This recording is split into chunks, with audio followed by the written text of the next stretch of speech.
Welcome to 3 Count Commentaries. This is your host, MagMongoSlade. So, I want to talk about Scott Hall in another video. I'm not going to talk about it here. So, we're going to start this video. Because of that, I lost a lot of my notes that I wanted to talk about. The death of Scott Hall kind of dominated the space for the last couple of hours. So, there really is not that much in the way of news and notes. But I do need to talk about Sharmell going into the Hall of Fame because I feel like that's a good way to perk up. Queen Sharmell, is going to be inducted into the WWE Hall of Fame after I think she had like a 2 or 3 year run in the company. And she ended up doing some stuff in TNA, but she had a 2 to 3 year run as a manager for Booker T, and she did some in-ring stuff, but not really. She wasn't really a wrestler. She was more of a personality. And this, of course, drew the ire of a lot of people. Now, I'm gonna be a little bit honest, and I'm gonna say some stuff here. WWE has always picked their Hall of Famers, and they check boxes, and that's what they do. It's the equity standard. You have to make sure you got X amount of black guys, X amount of white guys, X amount of women. WWE, I've listened to a lot of wrestling journalists. I've seen wrestling journalists say Psycho Sid was going in. One wrestling journalist said, Mickie James was going in because Mickie James, that's why she was announced for the Royal Rumble, is because she was going into the Hall of Fame.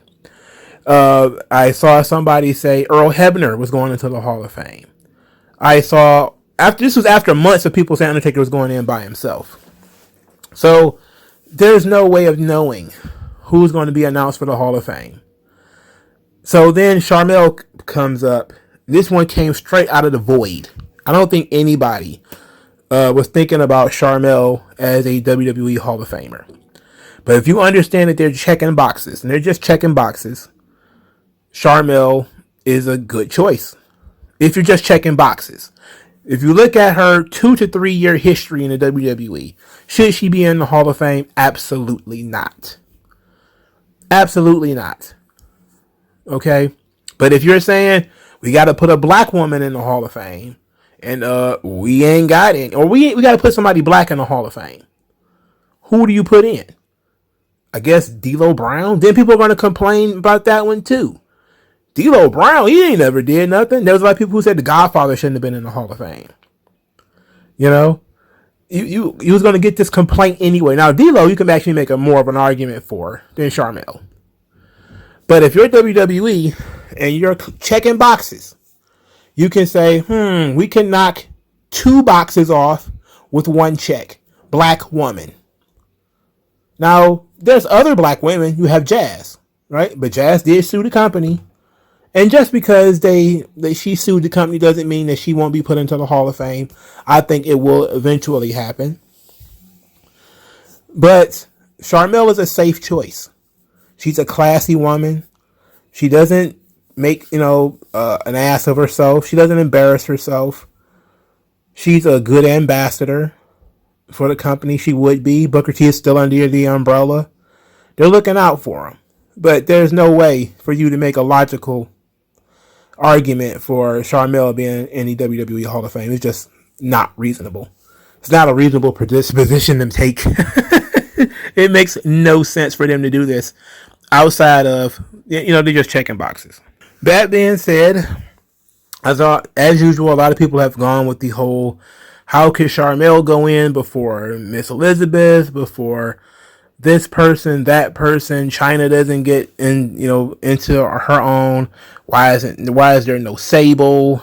X, Y, and Z. You have to understand. A lot of these situations are not as cut and dry as you would be led to believe. The circumstances around Miss Elizabeth's death is problematic for the WWE. It involves extensive domestic violence. It involves drugs. This is likely why, the Icons episode for Lex Luger probably got pulled. It doesn't excuse why the other episodes didn't come out.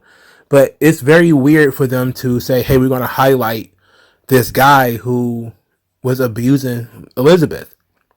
And they're just trying to stay away from that kind of stuff. The Elizabeth story wasn't a happy ending.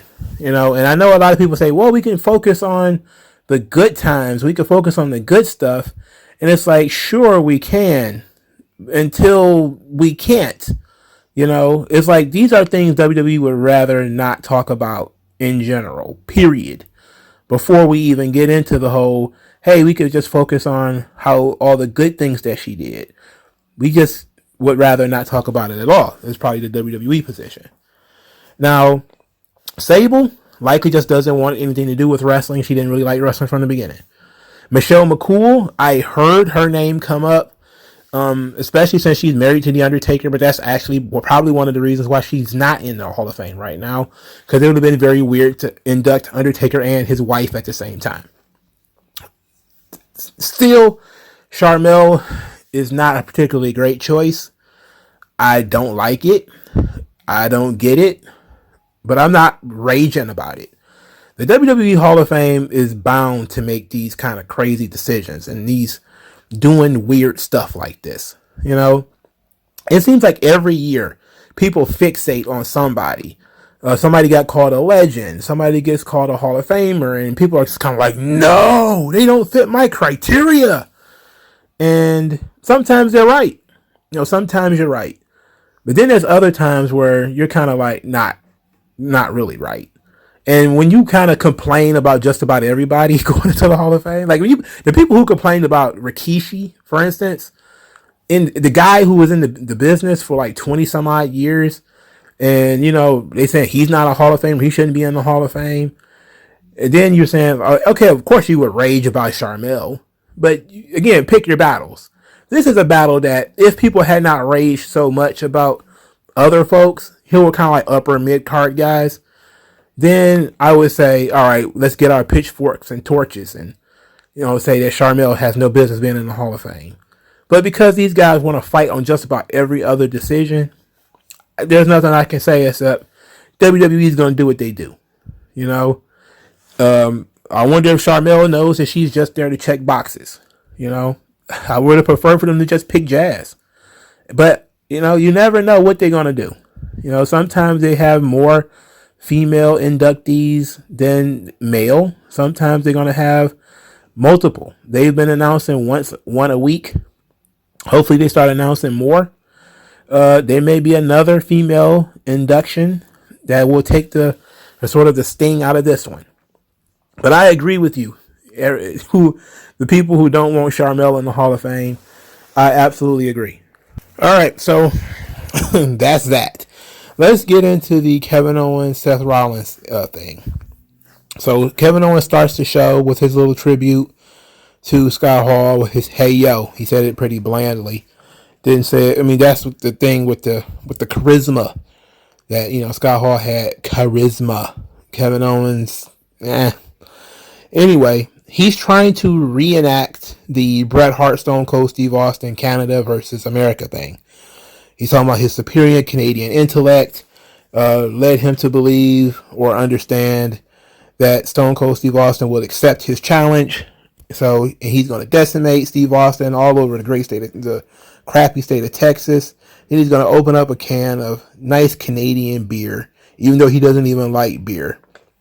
Then he attacks the cameraman and gives him a stunner. Seth Rollins doesn't have a path to WrestleMania. He's pretty upset. He goes to the ring and decides that his idea, because as Kevin Owens was giving him a pep talk earlier, saying he's a visionary, he needs to have a vision. He's an architect, he needs to build something. And so Seth Rollins kind of laughs and says, okay, I got an idea. And his idea is to steal Kevin Owens' idea, saying that what if I restart the Rollins report? What if we have Freaking Speaking with Seth Rollins and the host is Stone Cold Steve Austin? Kevin Owens is like, no, that's not a good idea at all, sir. You just stealing my idea. It's my idea. What are you doing? He's my guest. They decided to, then Seth Rollins challenged Kevin Owens to imagine the winner will host the show at WrestleMania. They said, okay. Kevin Owens, of course, was not for it. Sonya Deville came out there and made the match official. The match happens, and Kevin Owens wins. Now, I want to rail on WWE production for just a hot second. But first, let me finish up this story. A lot of people have been flipping out. You know, you got two main event guys, quote unquote, for Kevin Owens, fighting for the right to interview another wrestler. This is the way it's put. You can always tell when people are trying to downplay something by, destroying the context. They are fighting for the right to be in the ring with Stone Cold Steve Austin, essentially to fight Stone Cold Steve Austin. This was set in the opening promo where Kevin Owens says that he is going to decimate Steve Austin. He let it be known he is going to fight Stone Cold Steve Austin. And Steve Austin has already let it be known he is going to fight Kevin Owens. Now, they're not going to wrestle in a wrestling match. But this interview segment is just a pretext to fighting. Now, everybody who's been paying attention, we know this. We're all in agreement, right? So that when they're fighting in the main event of Raw, they're not fighting to do an interview segment. The interview segment is just a pretext to throwing hands with Stone Cold Steve Austin. One of the biggest wrestling stars in the history of the business.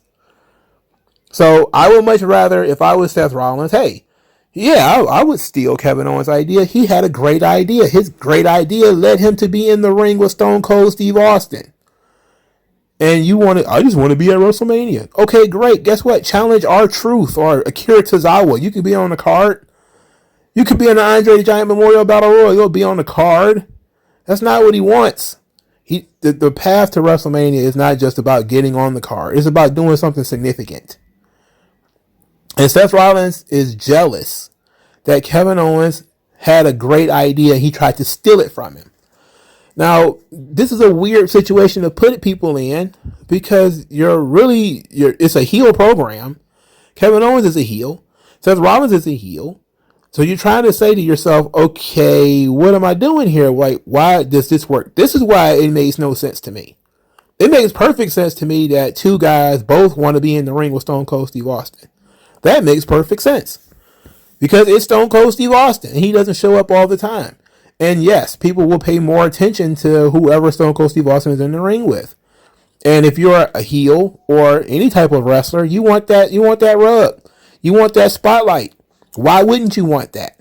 So a lot of the wrestling journalists who are trying to poo-poo this match, saying, oh, this is stupid. They're fighting to do an interview. It's got nothing to do with an interview. They're fighting for the spotlight. That's what they're fighting for. It's amazing how people can write lengthy. I've read, you'd be disgusted at some of the shit that I've read, where you've got magazines writing in-depth, flowery paragraphs about Marco Stunt versus Joey Janela, and they somehow whiffed on the same publication, whiffs on the understanding of Kevin Owens, Stone Cold Steve Austin, Seth Rollins thing. It's got fuck all to do with doing an interview. They're not even putting together questions or nothing. This is going to be a fight segment. They're about to fight. But the most important thing is that, as Kevin Owens said, this is the main event of night one. This is Stone Cold Steve Austin. This is the bright lights. It's the biggest stage possible. Yeah, there should be a lot of guys trying to steal this from him. And he fell back asswards into it. So it makes sense to me that they would fight for that. You can't fight for a championship. So what's the next best thing? You fight for the biggest spotlight possible. The biggest spotlight possible is to fight Stone Cold Steve Austin. Okay, cool. That's fine. My problem is it was a heel program. You have two heels. You shouldn't want either one of them to succeed. And then you were put in a position where the people are cheering for Seth to do what? He's threatening to go fight Stone Cold Steve Austin, who everybody likes. That made no sense. Once again, there was no Cody. Once again, WWE did not say there was going to be a Cody. At the same time, a lot of people walked away. A lot of people watched this show because Raw was going to be in Jacksonville. And they said, well, Jacksonville Cody is going to be there. Jacksonville is apparently Cody's hometown. Like, no, Cody's not from Jacksonville. This was just an opportunity for the internet to say, hey, WWE could jab AEW right in the heart by having Cody in Jacksonville. The crowd was even chanting for Cody because there was a small subsection of the audience that was expecting Cody to show up because they listened to the internet. The internet keep writing stories, and there's no real reason for it. WWE isn't the kind of company that just books matches for the sake of matches. They have never been that company.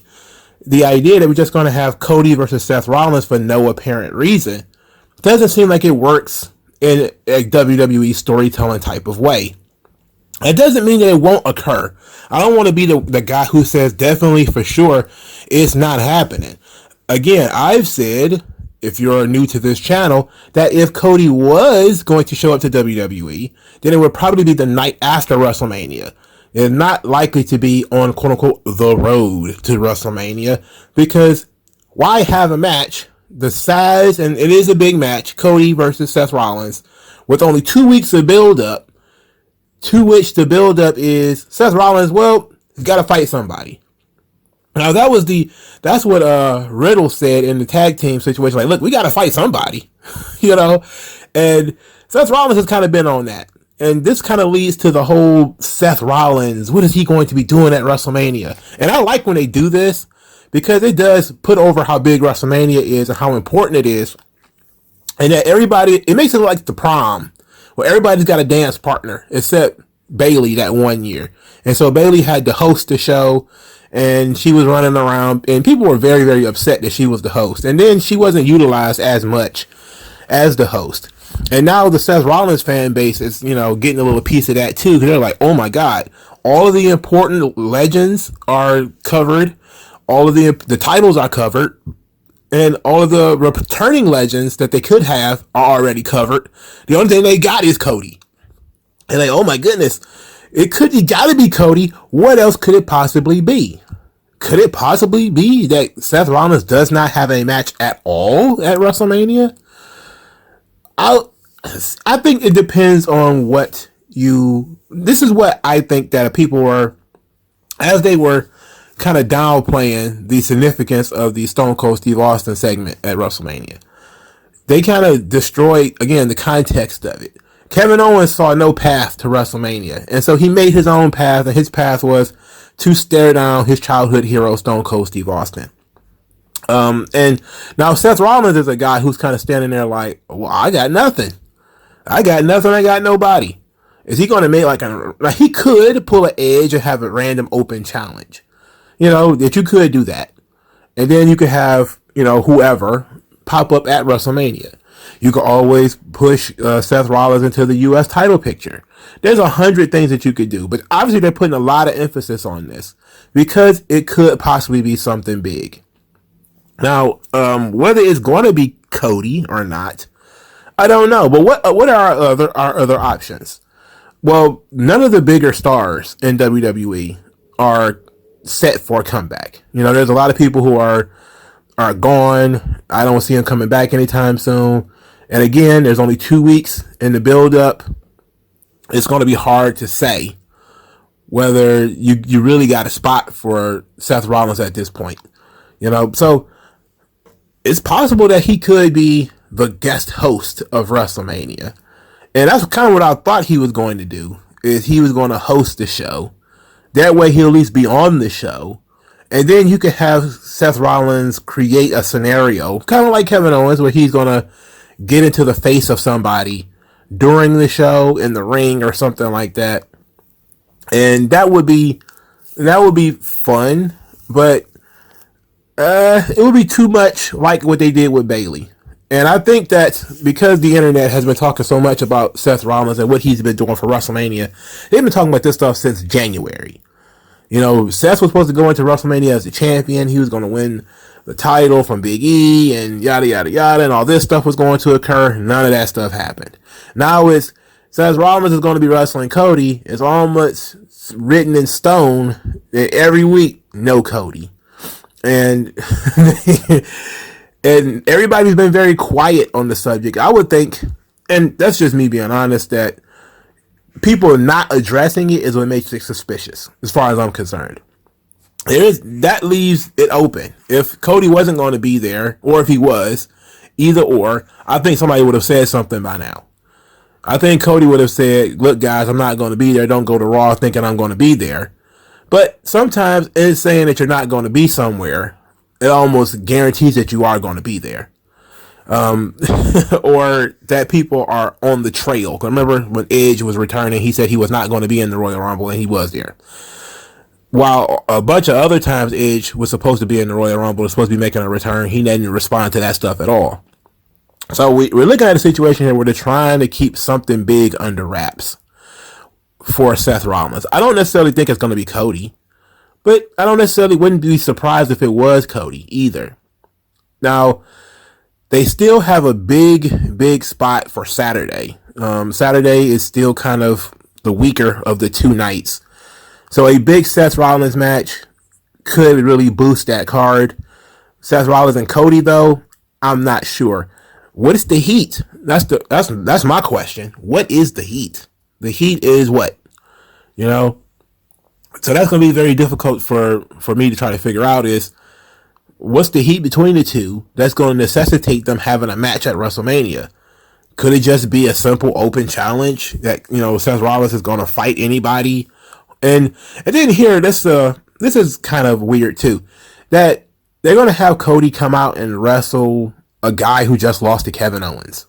You know, like, I know he's Seth Rollins and wins and losses don't really matter in WWE, but you would think that if a guy was going to wrestle, you know, Cody, and it's going to be Cody's big return match, that we would at least give him some momentum. Now, it would be an interesting story, I guess, if Cody pops up, let's say next Monday on Raw, and he's talking about how he's back and, you know, he wants a spot at WrestleMania and yada, yada, yada. And then Seth Rollins comes out there, you know, it's still no heat. You know, even if he stomps him on the stairs or something like that, it's still no heat. You know, it's not a big dramatic story. It's just kind of like we need to have a match on this card and Seth Rollins has to be on it. I'm not a fan. And I think the closer, the less, I mean, it's better for WWE to have less time to fuck it up. At the same time, I'm not a fan of just throwing matches together. I think we need to have a match with story. You know, there needs to be stories. We could have done Seth Rollins versus Goldberg. You know, you could have done Seth Rollins versus anybody if they really just wanted to get Seth Rollins on the card. They literally have something planned. What that is, though, is probably going to be a surprise to me. Now, let me spend a minute complaining about WWE production. I believe it was Lucha Blog who says that Kevin Owens entered the ring at about 28 minutes after 10. That leaves about 30 minutes worth of show left. The match did not start until 45 minutes after 10. In other words, it was almost 20 minutes that Kevin Owens was in the ring. Doing what? You know? And you have to ask the question, man. Like, I went to Raw. And I think I said this when I went to Raw. The wrestlers spend so much time in the dark. And you, as the audience, are watching monitors. You know? Like, that's not conducive to a good live event product. The NBA doesn't do that. The NFL doesn't do that.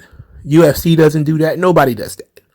Nobody is going to have a performer standing in the fucking ring for 10 fucking minutes while you do recaps, reviews, promos of the same shit that just happened an hour ago, of shit that happened 3 weeks ago. Running down promos for guys who are not even on this fucking show. Like Roman Reigns. Why? I don't know when this started. Can somebody please let me know when this started? Where you start somebody's music, they go into the ring, and now they're just in the ring in the dark, and the crowd are just watching screens. What the fuck? Why are these guys just standing in the ring, and why our production team strokes their dicks? Oh yeah, we get to do video packages. It's like, do all your fucking video packages before the match starts. This has been a repeated problem with WWE. They'll have guys in the ring. Look, I'm cool with the picture-in-picture promo, because that's old school, man. It's a little box in the corner, and it grows up, and the guy cuts the promo like they did the Zelina Vega, Carmella thing. That was good. That's how you should do in-set promos. But when they're doing random video packages and all that kind of stuff, you're like, wait a minute, man. Come on. You just got this guy standing in the fucking ring. You got an audience that was expecting to watch a main event, and they looking like, oh, these guys are about to get half hour. No, because we gotta have 15 more minutes of reviews and packages.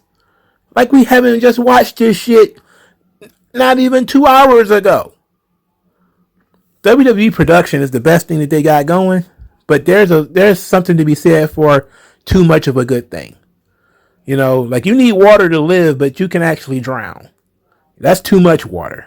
And WWE's production, their Raw and SmackDowns absolutely drown in production. It is entirely overproduced. It is too much camera cuts, but that's just something everybody talks about. This is a whole completely different ball game. You are absolutely embarrassing the performers, and you're boring the audience. It's a live event business. Why should anybody come and watch this shit live if they're going to be sitting in the fucking dark looking at screens?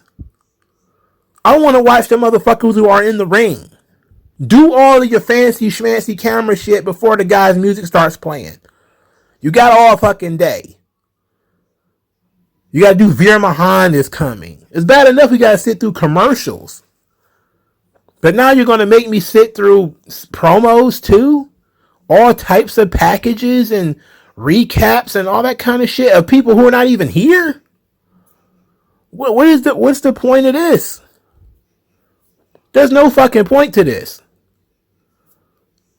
That's so fucking frustrating. And tonight was that did it, man. I was like, these fucking guys, man. How long has Kevin Owens been standing in the ring? And I remember at one point they played Seth Rollins music and he was standing in the ring. And the camera was back on the announce team. I just kept saying, like, isn't these fucking guys in the ring? What the fuck are they doing in the ring while the fucking announcers are talking to the camera? I don't get it. It's like, it's one thing to say that the matches are not the most important thing about wrestling. And you can even say that. You could push them to the back a little bit. Promos, character stuff first. But now you're saying that the matches don't fucking matter. That we're just not even, might as well not even have fucking matches. Might as well not even have a fucking crowd. It might as well just go full TV. If your production team is going to control the fucking show to this degree, why even have a live crowd? Why even have fucking wrestlers at this point? You might as well just CGI people in the fucking ring. At some point, you have to give people wrestling. And this is where the Vince Russo thing comes in. At some point, there must be fucking wrestling. All right? At some point. The whole point of you building up characters and building up matches and building up segments and doing angles and all this type of shit is to have the match. Once the match is about to occur, let the match occur. All of this shit, like we're gonna still continue to postpone the fucking match by dragging it out with fucking recap videos. That's fucking bullshit. That means you're telling me this recap video absolutely positively must be played right now and the match can wait. What the fuck? This match is not as important as a recap video. Then why the fuck am I watching it? Why the fuck would I sit through this? There's just no reason for it. It makes no sense. The format to this show is god fucking awful.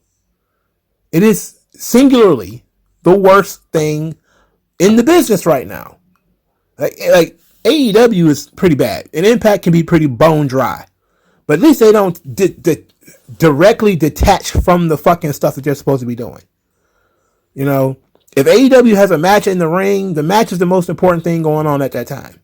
Not the fucking announcers, not the fucking promo guys, the fucking camera guys, and whatever they want to do. The match is about to occur. focus on this. If a promo is going on, we focus on the promo. That thing is occurring. That's what we need to be doing. This constant shifting back and forth where, oh, we got to cut a promo here, but then we got to go to commercial, then we got to come back from the commercial and go to recap, and then we got to go to recap, go back to commercial, they come back, they go do a little bit of work, they're going to go back to commercial, go back, do another recap, do an instant replay from what we just saw. It's all fucking stupid, man. It's fucking stupid. It's a waste of fucking time. Why would anybody watch this shit? It's frustrating as fuck. Now, let's move on. Finn Balor was defeated by Damian Priest because Austin Theory is obsessed with him for some reason. Austin Theory comes down to the ring, cut promos, say he's better than Pat McAfee, even on commentary. He distracts Finn Balor. Finn Balor gets hit with Reckoning and gets pinned by Damian Priest. I don't get this. I don't understand what's going on. This is Finn Balor's second match as U.S. champion? I think he wrestled last week as U.S. champion. And I think he got disqualified because of Damian Priest. Now Damian Priest has beaten him. The 50-50 booking. Not good. Not good. Not good at all. And I don't understand where Austin Theory and Finn Balor is going. Now, to me, theoretically, I could say maybe after Mania, we're going back to Austin Theory and Finn Balor for the U.S. title. That would mean that Finn Balor is going to beat Damian Priest. I don't know. If they hadn't already announced Austin Theory as Pat McAfee's opponent, could have made it a triple threat match. I don't know. But Austin Theory still being tied up with Finn Balor, and this has been a long running thing. And it's getting kind of boring because it's been the same thing again and again, where Finn Balor gets jumped or beaten up or whatever. And then here comes Austin Theory to beat him up after the match and take a selfie with him. He's got like 100 selfies of Finn Balor beaten up over the last 3 or 4 months. It's excessive, is my point. It is excessive. We need to move on. We need to figure out what the fuck he's taking these selfies for. I mean, I get that, mentally, psychologically, maybe they're trophies. All right. But how many fucking trophies of Finn Balor do you really need? And they haven't yet announced that Damian Priest will be wrestling Finn Balor at WrestleMania. That hasn't been announced yet, but I'm expecting that to be the case. I'm still pushing the idea that it's probably going to be Damian versus the Demon, which is what I'm thinking it's going to be. They may have the Demon wrestle Austin Theory as a sort of a warm-up match. I hate when they do that, but they may do that anyway. Because they think Finn Balor is only interested if he's doing the Demon. Either way, Finn Balor and Austin Theory being taped to each other is a problem. We need to figure that out. Right? We need to figure this out. There needs some way of detaching these two. Like, I like that we're doing something with Austin Theory and that we're trying to get him over. He's got multiple feuds going on. But at the same time, him and Finn Balor are not talking to each other. They're just fighting. And it's all coming across like Tom and Jerry. It's stupid. There needs to be a reason for this. Why does he keep fucking with Finn Balor specifically? It has to be something specific about Finn Balor that he doesn't like. And you could even go back to NXT with it if you wanted to. Make up some NXT kayfabe. I don't care. But I'm tired of Austin Theory attacking Finn Balor for no fucking reason.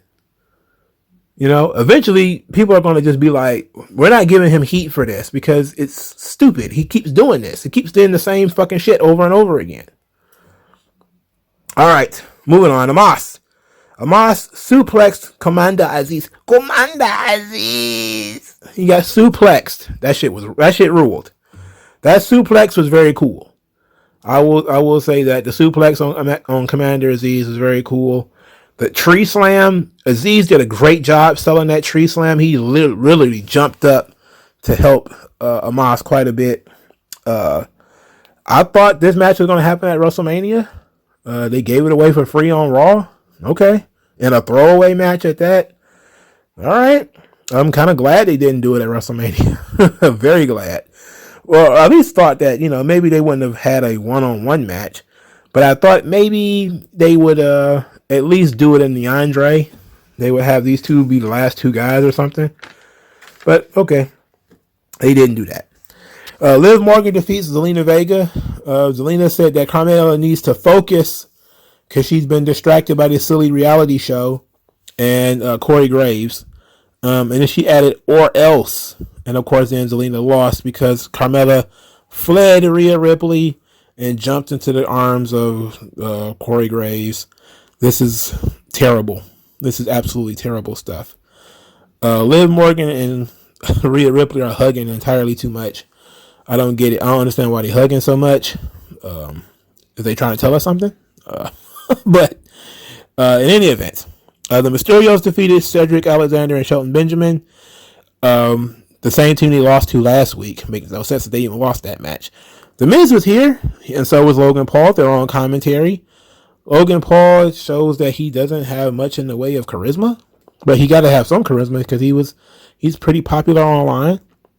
Then we got to see a little bit of it when he got in the ring and they did the fight scene.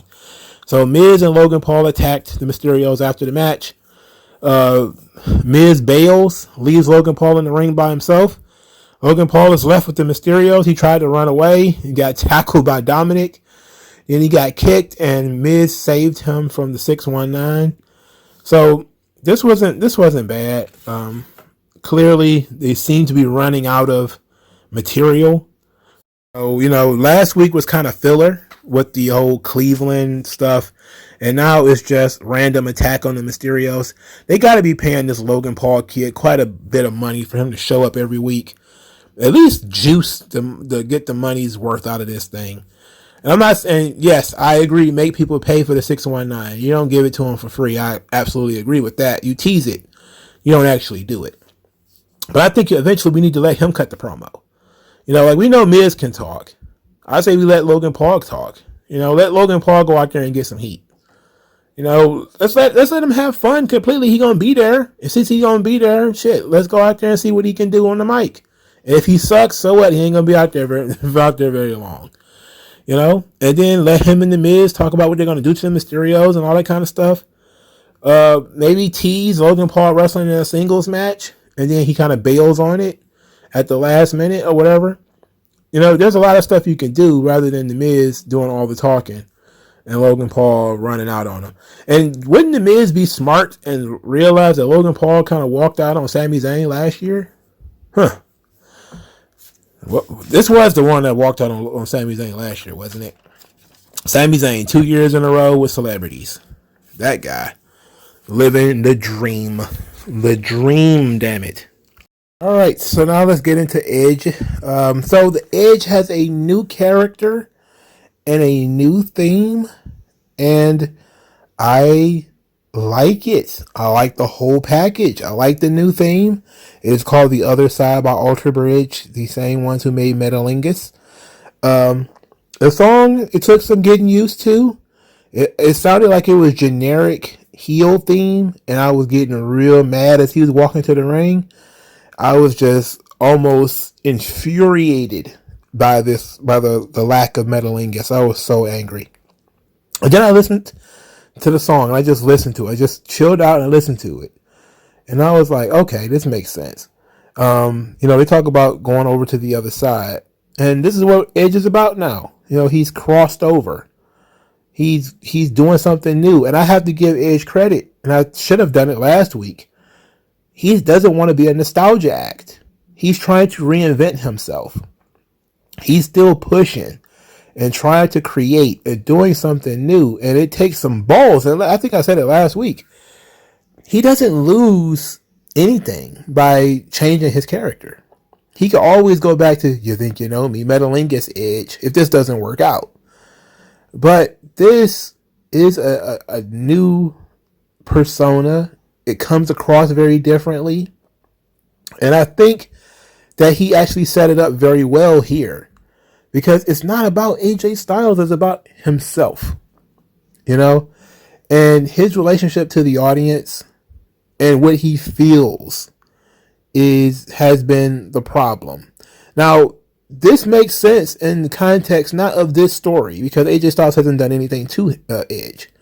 This makes sense in the context of Edge's whole return, which is, I think, what we kind of missed. And then he kind of explained it here.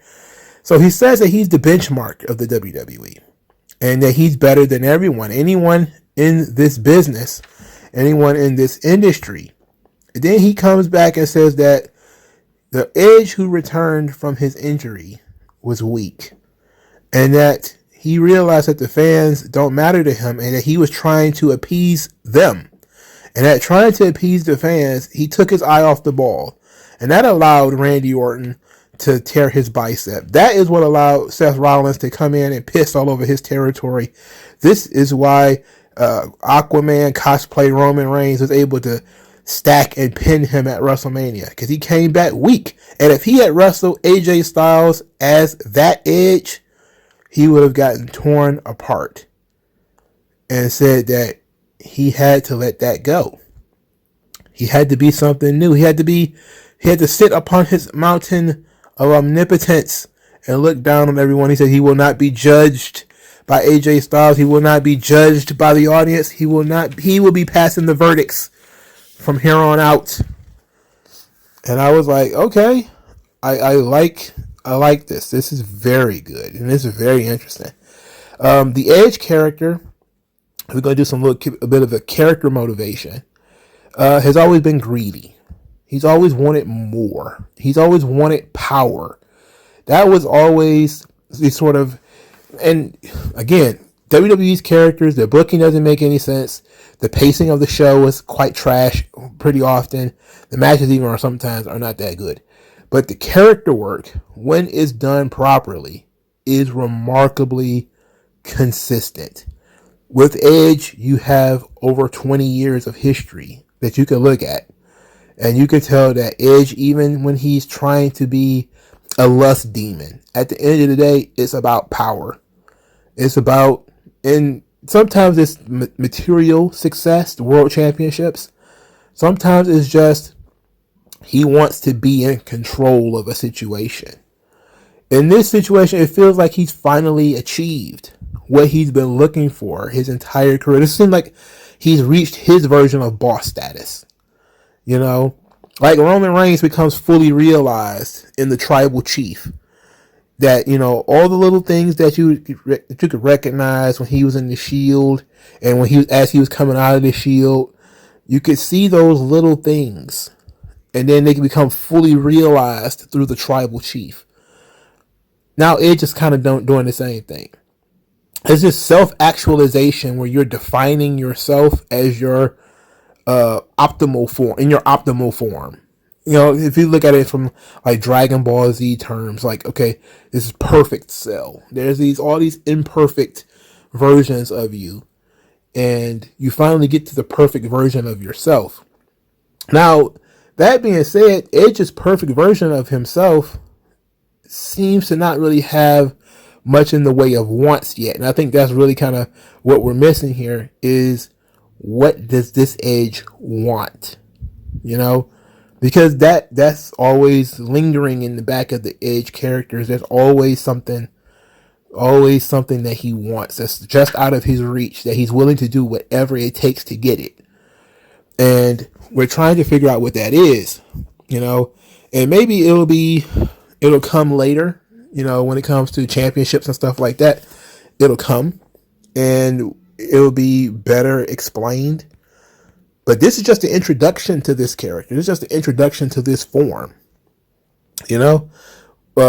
I think if you parallel this with the tribal chief, I think you probably get a pretty good, a really good character motivation. The Roman Reigns character is not really driven by power and authority, though. It was all about territorial conquest. He's the king archetype. That's what, you know, that's Roman Reigns' thing. You know, it's the lover for Edge. You know, the lover is greedy. He defies all boundaries. That's a different subtext to what Roman Reigns was talking about. But Roman Reigns, you could see it in his character, you know, which is what made him a little bit heelish, is when he started doing things like, it's my yard, you know. And it kind of started right there when he beat Undertaker. This is my yard now. And that's when the boos started to come in. And all he really did was just lean into that. It's my yard. And they're like, boo. Like, okay, that works. Just go full on way all the way in on it. You know? It's like, they did the crazy Edge. I really want to be world champion. I'll pull my own hair out because I want to be world champion so bad. They just leaned into that. And then you start adding a little bit more manipulations. And then the real life stuff came in and really added to it. And they added the sex and the violence. But it really wasn't. The sex and the violence is just basically a pretext for what Edge really wanted. It was just the world title. He didn't care about the women, the girls. Edge uses women. He cared about the power that went beyond that. The power of being world champion, the power of being the husband of the general manager or whatever the case may be. Now, in this situation, he sees himself as the guy who's already up there. Instead of needing championships or women to attain power, he kind of says, I'm going to assume this position for myself. And utilize this position to dictate my own path, and this could be very interesting because this is very new for Edge and new for the Edge character. And that's what makes it so damn interesting, is that it could always fail because it's so radical different from the original rated R superstar Edge, or even the sort of Edge in his return. It's seemingly going in a different direction. It's a different archetype, So now we're looking at something that we could say to ourselves, okay, Now, I shouldn't say it's a separate archetype, because it could very well just still be within the same playpen, as far as him wanting to break boundaries, and which is kind of what he's doing anyway. Most people were absolutely incensed, like me. A lot of people were incensed that he would break the boundary of getting rid of his own theme song. It's legendary Metalingus. And he got rid of it. Changing the lighting, changing his entrance, changing the way he speaks. He even was talking differently. He seemed to take some nods from Chris Jericho and Nick Bockwinkel with the way he was talking in this promo, like his diction, the way he spoke.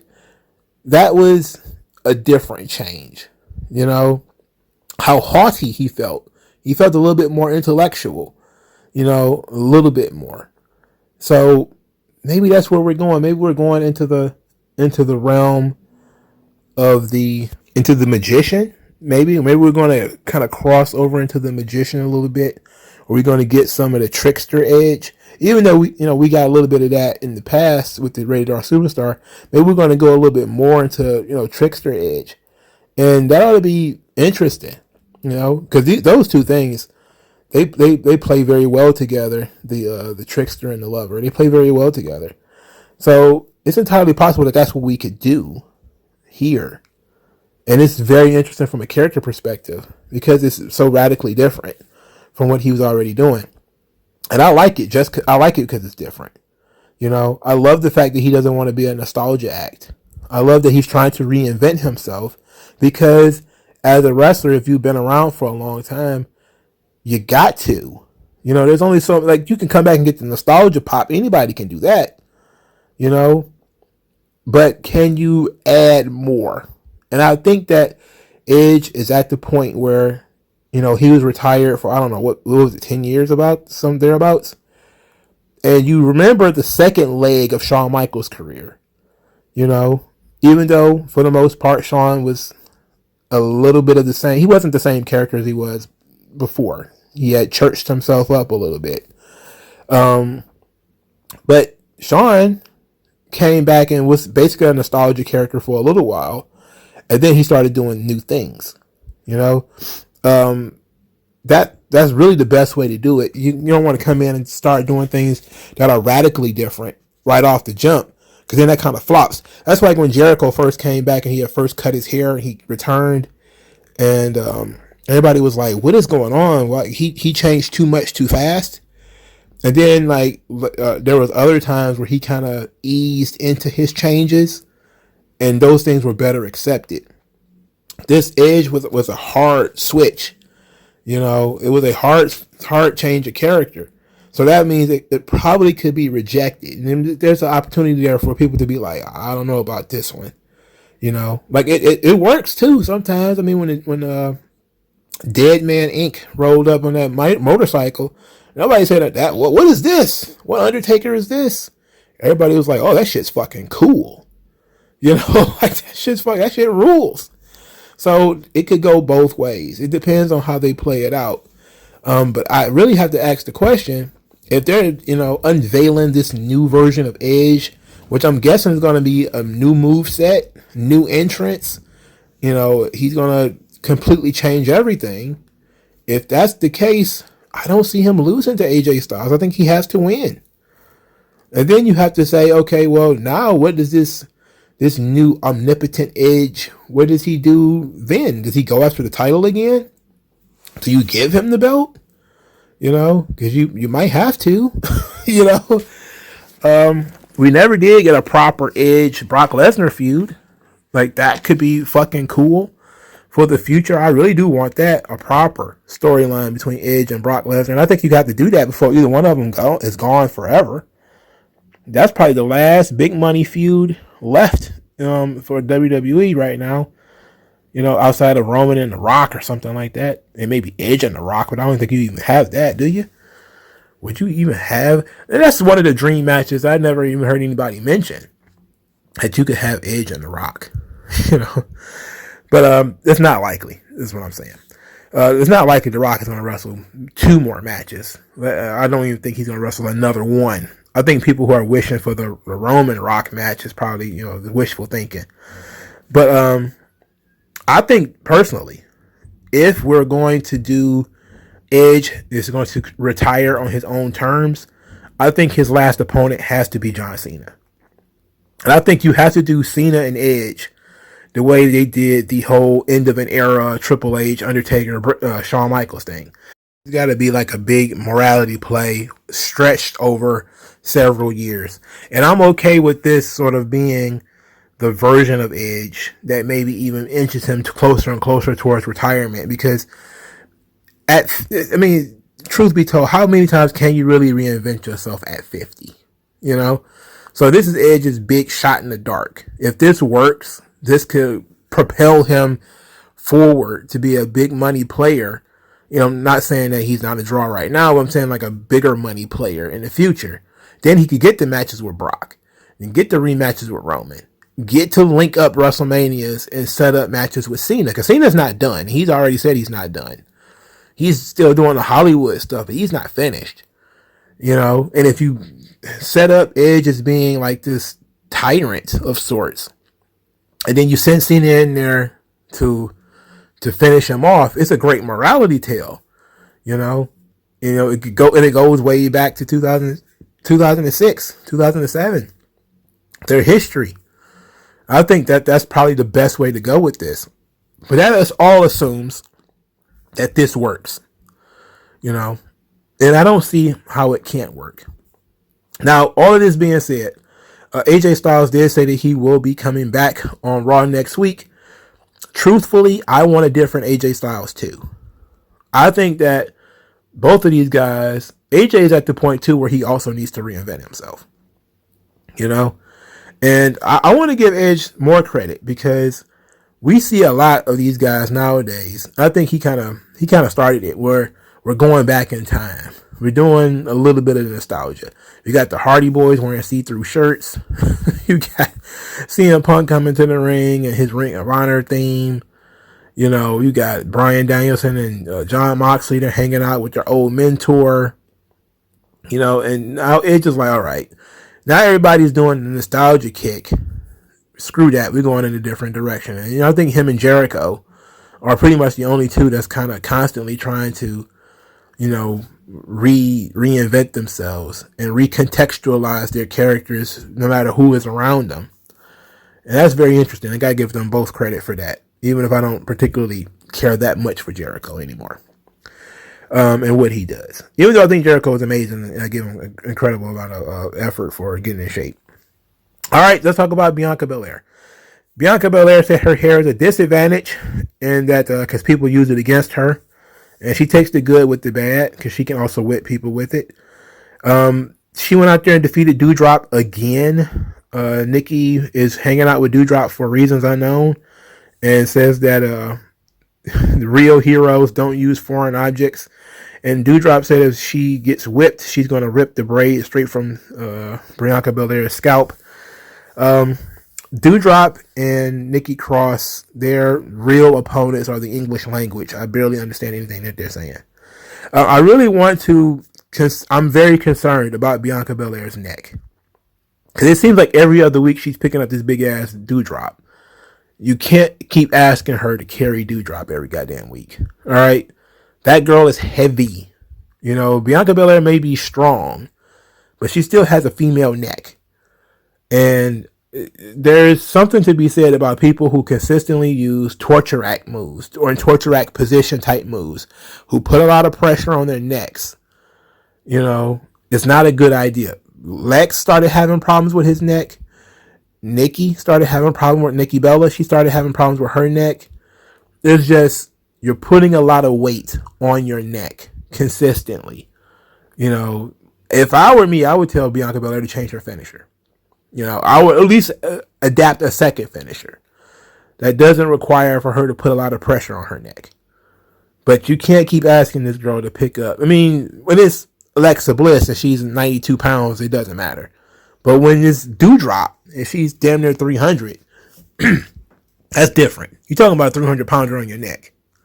You know, that's a different ball game. Let's do Bianca a favor and get these big bras off her neck, please. Thank you. All right, so afterwards, Becky Lynch attacked Bianca Belair again, utilizing her hair, pulled her out of the ring by her hair, threw her against the stairs and announce table and chairs. She did wrap her head around a chair and yanked the chair into the ring post. It was a particularly badass spot. It looked violent, and I liked it. I thought that was very good. There's been a lot of stuff floating around about Becky cutting Bianca's hair, and I don't see that. I don't think you should do that. That's a bad idea. That's a very bad idea. It's a bad idea for multiple reasons. The number one reason it's a bad idea is that the braid is a unique marker for Bianca Belair. It is something that makes her stand out from everybody. Cutting her hair, it will be like removing Rey Mysterio's mask. There really is no benefit to doing it. You know, other than, you know, oh, it's going to get heat. Like, yeah, it'll get some heat, but not the right kind. You know, it won't get the right kind. Like, sure, you get heat for unmasking Rey Mysterio, but what kind of heat are you really going to get? You've destroyed all the money by taking the mask. That's why Vince gave him the mask back. You know, because he realized that the money is in Rey being masked, not Rey being unmasked. You know, that's why Mexico, you know, you get paid a lot of money to lose your mask. You know, you know. So just and then the thing is, I'm okay with you using Bianca Belair's hair in situations where, like, hey, she can't beat Becky Lynch, she keeps cheating, so she puts her hair on the line. You know, okay, cool, I'm cool with that. It makes sense. It's something that you could do that with, but she can never actually lose it. You can't actually just go out and just cut Bianca's hair. I don't care how much heat you think it is. I don't care if you think it's a weapon, it's cheating. You can't not do it. You can say that she can't wear her hair in that way, that she has to wear her hair differently. You can even say it's weed, so it don't matter. You're not understanding. You don't just cut her fucking hair. All right? You just can't do it. It's too much of a marker for the character. If she were a normal wrestling girl, cutting her hair would not make that big of a difference. But since Bianca Belair is almost her entire gimmick is that she has this scorpion's tail dangling from the top of her fucking head, you can't just cut it. You know, you can't just get away from it. It's damn near her whole gimmick. So no, you can't cut her hair. Now, they may tease that, you know, Becky is going to cut her hair. Becky may even say she's going to cut her hair. but I sincerely doubt it ever happens, and it should never happen. And I think most of the people who are involved are smart enough to know better. Especially, you're going to cut her hair on the road to WrestleMania. I don't know about that. That it's a good way to get heat, but if that's not going to be the main event, you're certainly not going to cut her hair. So no, I don't think. And I've been hearing a lot about that whole you should just cut her hair. Like, you can do that shit if you want to, and I think the backlash for you doing it is not going to be worth it. It's really not. Like there's right kinds of heat, and then there's wrong kinds of heat. Unmasking Rey Mysterio got the wrong kind of heat. Cutting Bianca Belair's hair is the wrong kind of heat. I don't care if it is weave. The fact it's mostly her gimmick. You can't do it now. It makes no sense. So Becky is back. She's still being crazy. That works out for her. Good job, Bex. RK Bro, have a celebration. They're back. Randy said this is 18th appearance at WrestleMania. It's going to be the sweetest. He never had a tag team partner like this before. He's never had a friend like this before. And he threw a party for Riddle. He said Riddle threw the party the first time they won the tag team titles. He threw the second party. And Riddle thought that these things were far more expensive than they really were. He thought it was gourmet popcorn. It's actually concession stand popcorn. I thought that was pretty funny. The Street Profits interrupted, even though I think this kind of went a little too long. The Street Profits interrupted, congratulated them, then challenged them to a match at WrestleMania, to which Randy Orton said no. I thought that was weird. Then, as I was saying, man, that's weird. Why would Randy back down from a fight? Then they explained it. Randy said, look at all the things we had to do to get a tag team title shot. We had to jump through all of these hoops. We had to go through an academic competition. You guys just want to show up and challenge us? And then the Street Profits come across a little bit like dicks. They were like, what do you mean? We weren't asking. We're telling you. You're going to defend against us at WrestleMania. And then Randy Orton said, oh, wait a minute. Nobody tells me what to do. Undertaker, Triple H, Ric Flair, nobody tells me what to do. And Montez Ford's like, I'm telling you, you're going to. So, Riddle gets in their face, and he's like, okay, look, let's calm down. He's playing the peacemaker because he's buds with the Street Profits. He's of course best friends with Randy. He's trying to get this thing. He's like, bros, I thought we were buds. And Dawkins is like, when it comes to the tag team championships, like, we ain't friends. I love that. I think Tully Blanchard is somewhere smiling like, yes, there are no friendships when it comes to championships, to titles. There's no friendship. So all of this stuff works out. Randy Orton is convinced to give them a title match. Then Montez Ford calls the party shitty. Or he called it ass. Now Riddle is pissed because Randy went through all the trouble of putting together this crappy celebration, and then Montez Ford dissed it. So now they got to have a match. Montez Ford versus Riddle, a fresh match I don't think we've ever seen before. They did some good stuff. Montez Ford is really good by himself. I mean, he's tremendous. I think Dawkins, every time Montez Ford works a match by himself, Dawkins gets smaller and smaller. He needs to really become a standout very quickly because WWE loves breaking up tag teams. And the better Tez looks, the more likely he's going to end up getting the shot in the future. Especially since so many other people like him and think that he's a great spokesman and character and everything. Dawkins really about to get it together. So the match ends in a no contest because Otis beats up everybody. Shoosh! Shoosh! Everybody gets beat up by Otis. Okay. That's just us reminder the Alpha Academy is still there. So this tag team division is going to consist of at least these 3 teams. So I'm guessing some type of 6-man tag situation we got going on here. it seems like the Raw match and the SmackDown match are going to be the exact same thing on different nights. That's what it seemed like to me. It seemed like they're going to do like a 3-team ladder match or a 3-team gauntlet or some stupid, just on 2 separate nights for the tag team belts, and probably very unnecessary. It's just very, look, like I said, I don't mind you trying to hide some guys on the card somewhere. You want to create a random 10-man tag because you want to get as many guys on the card as possible. Okay. As long as the storyline makes sense, you want to do your New Breed versus ECW originals. Okay, go ahead. You can hide you a couple of guys on the card. Fine. I ain't going to begrudge you for doing that. But for Christ's sake, you can't get everybody.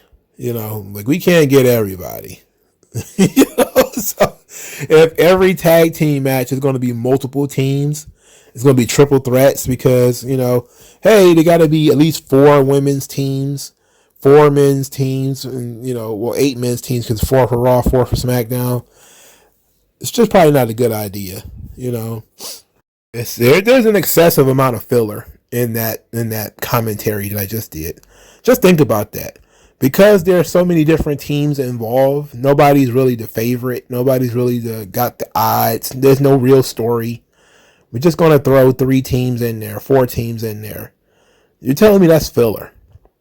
And for some reason, WWE loves to have a great deal of filler. Your filler should be short. Your filler should look like, when you build a house, you don't put thick layers of, cement in between the bricks. You spread it out kind of as thin as you can. That makes sense to keep the house together.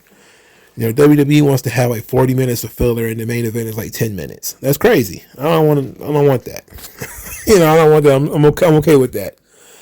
But I have no interest in a gauntlet. I have no interest in a fatal 4-way for any of these tag belts, to be quite honest. But I see it in all of them. All the tag divisions are going to be multiple teams, because the tag team champions keep losing on SmackDown. They keep losing, the Usos. And on Raw they keep, the women's tag team champions keep losing too. So it's ugly. And WWE is doing this. They're doing this to us. And I don't like it. Let me know what you guys think about all this stuff. And like, share, and subscribe. And I'll talk to you guys later, man. Peace out.